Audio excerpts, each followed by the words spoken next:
செங்கம் மேற்கு ஒன்றியம் என்றாலே இது அனைத்து இந்திய அண்ணா திராவிட முன்னேற்ற கழகத்திய கோட்டை என்பதை மேடையில் இருக்கின்ற கழகத்துடைய முன்னோடிகள் நன்றாக அறிவோம். நடைபெற்று முடிந்த பல்வேறு தேர்தல்கள், அது சட்டமன்ற தேர்தலாக இருந்தாலும் சரி, அல்லது நாடாளுமன்றத்திற்கான தேர்தலாக இருந்தாலும் சரி, அல்லது உள்ளாட்சி அமைப்புகளுக்கான தேர்தலாக இருந்தாலும் சரி, அத்தனை தேர்தல்களிலும் பணியாற்றிய அனுபவம் உள்ளவர்கள் இங்கே வருகை தந்திருக்கின்றீர்கள். 1977, 80, 84 ஆகிய சட்டமன்ற தேர்தலில் அனைத்து இந்திய அண்ணா திராவிட முன்னேற்ற கழகத்தின் சார்பிலே போட்டியிட்ட மரியாதைக்குரிய நம்முடைய மறைந்த முன்னாள் சட்டமன்ற உறுப்பினர் சாமிக்கன் அவர்கள் வெற்றி பெற்ற தொகுதியாகும். அதற்கு பிறகு 1991ஆம் ஆண்டு மரியாதைக்குரிய வீரபாண்டியன் அவர்கள் வென்ற தொகுதியாகும் செங்கம் சட்டமன்ற தொகுதி. அதற்கு பிறகு கூட்டணியின் சார்பிலே நம்மோடு இணைந்து போட்டியிட்டவர்களுக்கெல்லாம் வாய்ப்பளித்து வெற்றி பெற செய்த தொகுதி நம்முடைய செங்கம் சட்டமன்ற தொகுதி. 2021ஆம் ஆண்டு குறைந்த வாக்குகள் வித்தியாசத்திலே நாம் வெற்றி வாய்ப்பினை இழந்திருந்தாலும் கூட 2026 நடைபெறுகின்ற சட்டமன்ற தேர்தலில் நம்முடைய செங்கம் சட்டமன்ற தொகுதியை அனைத்து இந்திய அண்ணா திராவிட முன்னேற்ற கழகம் வென்றெடுக்க வேண்டும் என்பதை உறுதியோடு இங்கே வருகை தந்திருக்கின்ற அனைவரும் உணர்ந்து அதற்கு ஏற்ற வகையில் செயல்பட வேண்டும் என்ற ஒரு வேண்டுகோளை நான் வைக்க கடமைப்பட்டிருக்கிறேன். 2021ஆம் ஆண்டு நடைபெற்ற சட்டமன்ற தேர்தலில் இதே செங்கம் நகரத்திற்கு வருகை தந்த மு.க. ஸ்டாலின் அவர்கள் பல்வேறு தேர்தல் வாக்குறுதிகளை தந்தார்கள். 525 தேர்தல் வாக்குறுதிகளை தந்தார்கள். அதிலே முதலாவது ஒரு வாக்குறுதியாக, நான் ஆட்சிக்கு வந்தால் தமிழகத்திலே இருக்கின்ற அனைத்து குடும்ப தலைவிகளுக்கும் மாதந்தோறும் 1000 ரூபாய் உரிமை தொகை வழங்குவேன் என்று சொன்னார். நன்றாக கவனிக்கவும். நான் ஆட்சிக்கு வந்தால் தமிழகத்தில் இருக்கின்ற அனைத்து குடும்ப தலைவிகளுக்கும் என்று சொன்னார். தமிழகத்திலே 2,26,00,000 குடும்ப தலைவிகள் இன்றைக்கு இருக்கின்றார்கள். ஆனால் இன்றைக்கு ஆட்சி அதிகாரத்தில் இருக்கின்ற மு.க. ஸ்டாலின் 36 மாதங்கள் எந்த விதமான நடவடிக்கையும் எடுக்கவில்லை. சட்டமன்றத்தினுடைய பிரதான எதிர்க்கட்சி தலைவர் ஆனால் எடப்பாடியார் அவர்கள் சட்டமன்றத்திலே கேள்விக்கு மேல் கேள்வி கேட்டதின் காரணமாக இந்த திட்டத்தை நிறைவேற்றுவதாக அன்றைக்கு ஒப்புக்கொண்ட மு.க. ஸ்டாலின் அவர்கள் 36 மாதங்கள் கழித்ததற்கு பின்னாலே தகுதியானவர்களுக்கு நான் வழங்குகிறேன், தகுதி உள்ளவர்களை கணக்கெடுத்துக் கொண்டிருக்கிறேன், ஆய்வு செய்து கொண்டிருக்கிறேன், கணக்கெடுப்பு முடிந்ததற்கு பின்னாலே இந்த திட்டத்தை நான் நிறைவேற்றுகிறேன் என்று சட்டமன்றத்தை சொன்னார். ஆனால் 2,26,00,000 குடும்ப தலைவர்களுக்கு பதிலாக 1 கோடி நபர்களுக்கு வழங்குவேன் என்று சொல்லிவிட்டு இன்றைக்கு 80 லட்சம் குடும்ப தலைவர்களுக்கு மட்டுமே இந்த திட்டத்தை இன்றைக்கு நிறைவேற்றி கொண்டிருக்கிறார். விஞ்ஞான ரீதியாக மக்களை ஏமாற்றி கொண்டிருக்கிறார். நிர்வாக திறமையில்லாத ஒரு முதலமைச்சர், ஒரு பொய்யான ஆட்சியை நடத்தி கொண்டிருக்கிற ஒரு முதலமைச்சர், தமிழக மக்களை ஏமாற்றி கொண்டிருக்கிற ஒரு முதலமைச்சர் இன்றைக்கு தமிழகத்தை ஆண்டு கொண்டிருக்கிறார். நிர்வாக திறமை இல்லாத காரணத்தினாலே கடந்த 75 ஆண்டுகளில் தமிழகத்திலே எத்தனையோ முதலமைச்சர்கள் இருந்தார்கள். 2021ஆம் ஆண்டு வரை 5 லட்சம் கோடி மட்டுமே தமிழக மக்களுக்காக வாங்கப்பட்ட கடன் தொகை. ஆனால் கடந்த 5 ஆண்டுகளில் மட்டுமே இவர்களால் வாங்கப்பட்ட மொத்த கடன் தொகை 5 லட்சம் கோடி.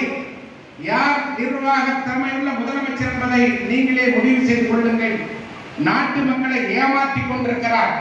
பத்திரிகைகளின் மூலமாக, ஊடகங்கள் மூலமாக தினந்தோறும் பொய்யான தகவலை தந்து நாட்டு மக்களை குழப்பி உங்களது வாக்குகளை பெற வேண்டும் என்பதற்காக இன்றைக்கு அனைத்து இந்திய அண்ணா திராவிட முன்னேற்ற கழகத்தின் சார்பிலே கொண்டு வரப்பட்ட அத்தனை திட்டங்களையும் இன்றைக்கு நிறுத்தி இருக்கிறார். தாலிக்கு தங்கம் நிறுத்தப்பட்டிருக்கிறது, அம்மா உணவகம் மூடப்பட்டிருக்கிறது, அதே போல மலிவு விலையிலே வழங்கப்பட்ட அம்மா சிமெண்ட் நிறுத்தப்பட்டிருக்கிறது, மாணவர்களுக்கு வழங்கப்பட்ட கணினி இன்றைக்கு மடிக்கணினி நிறுத்தப்பட்டிருக்கிறது. இப்படி எண்ணற்ற திட்டங்கள் அம்மாவின் ஆட்சியிலே வழங்கப்பட்ட திட்டங்கள் எல்லாம் இன்றைக்கு நிறுத்தப்பட்டிருக்கிறது. நாள்தோறும் ஒரு அறிவிப்பை விடுகிறார். இன்றைக்கு இந்த திட்டம் தொடங்கி வைக்கப்படும் என்று சொல்லி போட்டோ ஷூட் நடத்தி அதோடு அந்த திட்டத்திற்கு மூடு விழாவையும் காணுகிறார் மு.க.ஸ்டாலின் அவர்கள். இந்த நிலைமைகள் எல்லாம் மாறிட வேண்டும். மீண்டும் நிறுத்தப்பட்ட அத்தனை திட்டங்களையும் கொண்டு வரப்பட வேண்டும். மீண்டும் அம்மாவுடைய ஆட்சி, புரட்சி தலைவர் எம்ஜிஆருடைய ஆட்சி தமிழகத்திலே மலர வேண்டும் என்றார். இந்த செங்கம் சட்டமன்ற தொகுதியை அனைத்து இந்திய அண்ணா திராவிட முன்னேற்ற கழகம் வென்றெடுக்க வேண்டும். அண்ணன் எடப்பாடி அவர்கள் யாரை அடையாளம் காட்டினாலும் அந்த வேட்பாளர் நம்முடைய செங்கம் சட்டமன்ற தொகுதியிலே 1,00,000 வாக்குகள் வித்தியாசத்திலே வெற்றி பெறுவதற்கான சூழ்நிலையை நீங்கள் உருவாக்கி தர வேண்டும் என்று கேட்டு, தன்னுடைய தாய் இறந்திருந்தாலும் கூட இந்த நிகழ்ச்சியை நடத்த வேண்டும் என்று தலைமையின் சார்பில் அண்ணன் எடப்பாடி அவர்களால் சொல்லப்பட்ட பிறகு அத்தனையும் மறந்து மிக சிறப்பான முறையிலே துடிப்போடு இந்த நிகழ்ச்சியை ஏற்பாடு செய்திருக்கிற நம்முடைய மரியாதைக்குரிய ஒன்றிய கழகத்துடைய செயலாளர் அன்புக்குரிய சகோதரர் மகரிஷி மனோகரன் அவர்களை பாராட்டுகிறேன், வாழ்த்துகிறேன். இங்கே மேலே 64 பூத்துகளை சேர்ந்தவர்கள் குப்பநத்தம் ஊராட்சி, கொட்டாவூர் ஊராட்சி, பரமநந்தல் ஊராட்சி, புதுப்பட்டு ஊராட்சி, ஆலப்புத்தூர், குயிலம், அன்வராபாத், தீத்தாண்டப்பட்டு, வளையாம்பட்டு, காயம்பட்டு, சென்னசமுத்திரம், பக்கிரிப்பாளையம், மேல்சங்கம், அந்தனூர், மேல் புழுதியூர், மேல் பள்ளிப்பட்டு ஆகிய 16 ஊராட்சிகளை சேர்ந்த 64 பூத் கமிட்டியுடைய நிர்வாகிகள் இங்கே அமர வைக்கப்பட்டிருக்கிறார்கள். அதே போல இந்த மண்டபத்திற்கு கீழே இருக்கின்ற அரங்கத்தில் மேல் வணக்கம்பாடி, ஆண்டிப்பட்டி, மேல் ராவந்தவாடி, கட்டமடுவு, நீப்பத்துறை, இளங்குன்னி, புளியம்பட்டி என்று 7 ஊராட்சிகளைச் சேர்ந்த 28 பூத்து பொறுப்பாளர்கள் கீழே அமர வைக்கப்பட்டிருக்கிறார்கள். வருகை தந்து சிறப்பித்த அனைத்து பூத் கமிட்டியுடைய நிர்வாகிகளுக்கும் செயலாளர்களுக்கும், அவர்களோடு இணைந்து வருகை தந்திருக்கின்ற கிளைக்கழகத்துடைய செயலாளர்கள், கழகத்திலே பல்வேறு நிலைகளிலே பணியாற்றிக் கொண்டிருக்கிற கழகத்துடைய சார்பணி நிர்வாகிகள் உள்ளிட்ட அனைவருக்கும் மாவட்ட கழகத்தின் சார்பிலேயும் நம்முடைய செங்கம் மேற்கு ஒன்றிய கழகத்தின் சார்பிலேயும் என்னுடைய நெஞ்சம் நிறைந்த நன்றிகளை தெரிவித்து, கடந்த 2 ஆண்டு காலமாக நம்முடைய மாவட்ட கழகத்துடைய பொறுப்பாளராக மிக சிறப்பான முறையிலே நம்மோடு இணைந்து இங்கேயே தங்கியிருந்து ஒவ்வொரு கிராமத்திற்கும் நேரடியாக வருகை தந்து பூத் கமிட்டியை சிறப்பான முறையிலே அமைத்து நம்முடைய தமிழகத்தில் இருக்கின்ற 82 கழக ரீதியான 82 மாவட்டங்களில் சிறப்பான முறையிலே அமைக்கப்பட்ட மாவட்டம், சிறப்பான மாவட்ட கழகத்துடைய பொறுப்பாளர் என்ற முறையில் கழகத்துடைய பொதுச் செயலாளர் அண்ணன் எடப்பாடியார் அவர்களால் பாராட்டப்பட்டு இன்றைக்கு உங்கள் முன்னாலே அமர்ந்திருக்கிற மரியாதைக்குரிய அருமை அண்ணன் திரு துரை செந்தில் அவர்களை மாவட்ட கழகத்தின் சார்பிலே இந்த நெஞ்சம் நிறைந்த வாழ்த்துக்களையும் பாராட்டுகளையும் இந்த நேரத்திலே தெரிவிக்க கடமைப்பட்டிருக்கிறேன். மிக சிறப்பான முறையிலே பணியாற்றினார். 1.5 ஆண்டு காலம் நம்முடைய செங்கம் சட்டமன்ற தொகுதியிலேயும் கலசப்பாக்கம் சட்டமன்ற தொகுதியிலேயும் சுழன்று பணியாற்றினார். தானே ஒரு வேட்பாளராக, தானே ஒரு மாவட்ட செயலாளராக நினைத்து இங்கே சிறப்பான முறையிலே பணியாற்றினார் என்பதை இந்த நேரத்திலே மகிழ்ச்சியோடும் பெருமிதத்தோடும் பகிர்ந்து கொள்வதிலே நான் பெருமை அடைகிறேன். மாவட்ட செயலாளர்கள் கூட்டத்திலே அண்ணன் கழகத்துடைய பொதுச் செயலாளர் அவர்கள் பேசுகின்ற பொழுது நம்முடைய மாவட்டத்தின் சார்பிலே அமைக்கப்பட்ட பூத் கமிட்டியினுடைய புத்தகங்களைத்தான் மற்ற மாவட்டங்களுக்கு உதாரணமாக காட்டினார்.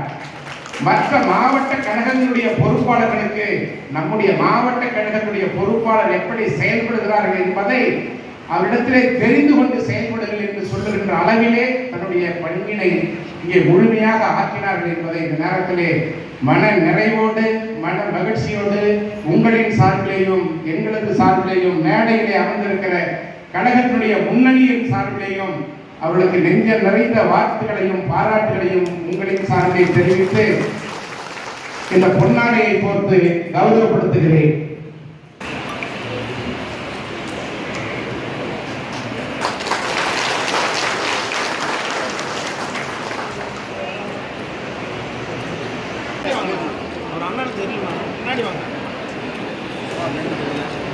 நான் ஒரே சொல்றேன்.